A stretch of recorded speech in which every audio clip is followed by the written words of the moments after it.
Plan का पैसा से हम कुछ भी कर सकते हैं। आप जो चाहेंगे सो हम लोग कर सकते हैं। आप जैसे सजाना चाहेंगे हम लोग इसको बड़ा बड़ा मंदिरों की तरह भी हम लोग कर सकते हैं, बना सकते हैं। ये आज का दिन का महत्व है।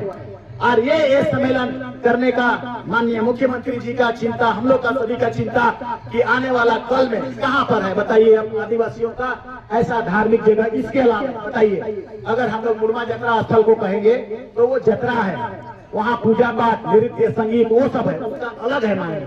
ये आध्यात्मिक जगह है, वहाँ पूजा पाठ करके हम शादी ब्याह कर सकते हैं, लेकिन आध्यात्मिकता को प्राप्त करने के लिए हमको यही आना पड़ेगा, यही सरना माँ से याद करना पड़ेगा।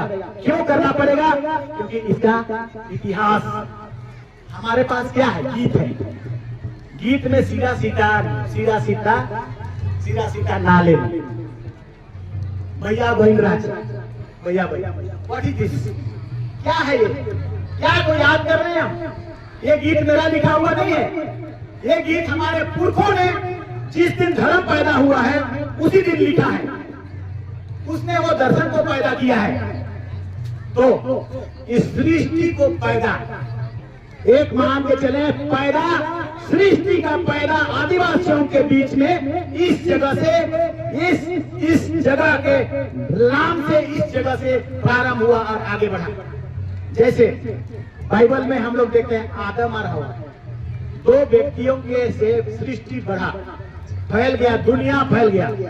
उसी तरह से सभी धर्मों में है, उसी तरह से भैया बहन, सीधा सीधानो, ये फिलोसफी है। मतलब हजारों, जब सृष्टि पैदा होना, सृष्टि का पैदा होना कब? इसी आपका कहानी में है डंडा कटना का अर्थ, डंडा कटना का विश्लेषण। हमारे पास कहाँ किताब है लिखा हुआ? किताबें नहीं है। इसीलिए जो गीत है, जो इतिहास, वही बताता है। और उसमें ये पूरे लोगों को ये आदेश देता है इस गीत में, आप डंडा कटना का पूजा करना। डंडा कटना पूजा का फिलोसफी क्या है? बहुत बड़ा है, बहुत बड़ा। आप चित्र जो बनाते हैं, इसीलिए मैंने लोगों को बताने के लिए कि हमारा समाज और धर्म का फिलोसफी का कंपेयर में आप किसी भी धर्म को तुलना नहीं कर सकते हैं। इसीलिए सेक्रेटरिएट में हमने जो मेरा मंत्री का रूम है उसमें डंडा कट्टा पूजा करके ये साबित करने का कोशिश किया कि इसका अर्थ, उसकी फिलोसफी, उसका चित्र और उसका अंडा और उसका भेलवा मतलब क्या है। ये दुनिया घूर्णन गति से चलता है। ये सूर्य के चारों तरफ घूमता है, घूमता है। धरती माँ, सरना माँ तब चलता है। सूर्य और चंद्रमा हमारा धरती माँ के चारों तरफ चलता है, तब चलता है। हमारा धरती माँ जिसको हम कहते हैं, तुम हमको बचाना सरनामा, वो घूर्णन गति से 24 घंटा होता है, एक चक्कर लेता है, तब आता है। सूर्य को हम स्वरूल में धर्मेश का मानते हैं, पहान को उसका रूप मानते हैं, और पहनाइन को धरती माँ, सरना माँ का रूप मानते हैं। क्या इन तीनों चारों के बगैर सृष्टि संभव है? नहीं है। सृष्टि का निर्माण स्थल है ये मान्यता। इतनी बड़ी चीजें और इतने खास जगह में आप गवाह हो रहे हैं, क्योंकि हम किताबों में नहीं करें, जो हमारे पुरखों ने जो कहा है, गीतों में कहा है, उस विषय को हम रख रहे हैं आपके पास। हमको तो पता भी नहीं है। एस.सी. राय का किताब जब पढ़ने लगे तब डंडा कटना पूजा का महत्व को बताया उसने। वो क्या है? बड़े दुनिया, मतलब हम अगर ठीक है दूसरे धर्मों की हम वैसा तुलना ना करें, लेकिन हम जरूर ऐसा करेंगे कि कई बार धर्मों में, जगहों में मांग करने जाते हैं कि हमको पैसा दे देना भगवान, हमको बुद्धि दे देना भगवान, हमको सुख दे देना भगवान। आदिवासी क्या मांगता है? आदिवासी धर्मेश से सूर्य का चक्र को बनाए रखना, चंद्रमा का चक्र को बनाए रखना, धरती का चक्र को बनाए रखना, ग्लोबल वार्मिंग को ठीक रखना, पेड़ पौधा को ठीक रखना, और सूर्य का रोशनी जरूर में पड़ेगा धरती माँ पर, और उसके बाद नाइट्रोजनीकरण होगा, उसके बाद कार्बनीकरण होगा, उसके बाद क्लोरोफिल होगा, उसके बाद वो पैदा होगा धरती माँ में।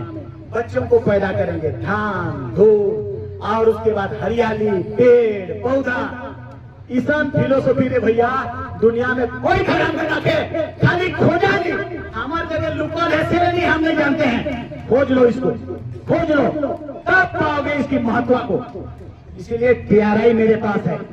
उस रिसर्च इंस्टीट्यूट से मैं खोज के निकालूंगा इसका महत्व को, धर्म का पैदाइश को, और धर्म ने क्या क्या संदेश दिया है इंसान को और मानव को और दुनिया को जिंदा रखने के लिए। कोरोना आ गया, हड़बड़ा गया, सब आदमी डेथ करने लगा। ये कुदरत का करतूत था।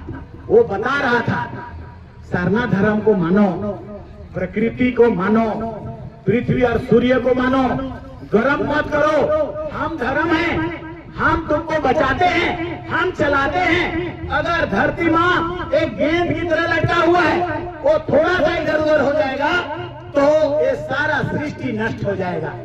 उसको आदिवासी पूजा करता है बचाने के लिए। वो सरना माँ से आराधना करता है कि हे धरती माँ, 24 घंटा में जो तुम एक चक्कर घूमते हो, वो चक्कर को बनाए रखना, मत गड़बड़ करना। हम तुम्हारा आराधना करते हैं और तब जाके ये सृष्टि चलता है और सृष्टि करके पर्यावरण बना हुआ रहता है। वर्ल्ड का वैज्ञानिक चिंतित है, परेशान है। इसीलिए पूरा दुनिया का वैज्ञानिकों का कहना है कि यूनाइटेड नेशन के माध्यम से 9 अगस्त मनाओ। 9 अगस्त क्यों मनाते हैं आप लोग? 9 अगस्त इसीलिए आदिवासी दिवस मनाते हैं क्योंकि आदिवासी का प्रथा, परंपरा, प्रकृति से संबंध, उसका लय, उसका ताल, उसका मांदर, उसका ढोल, उसका आराधना, उसका प्रार्थना, उसका रिचुअल सिस्टम, सभी सिस्टम को बचा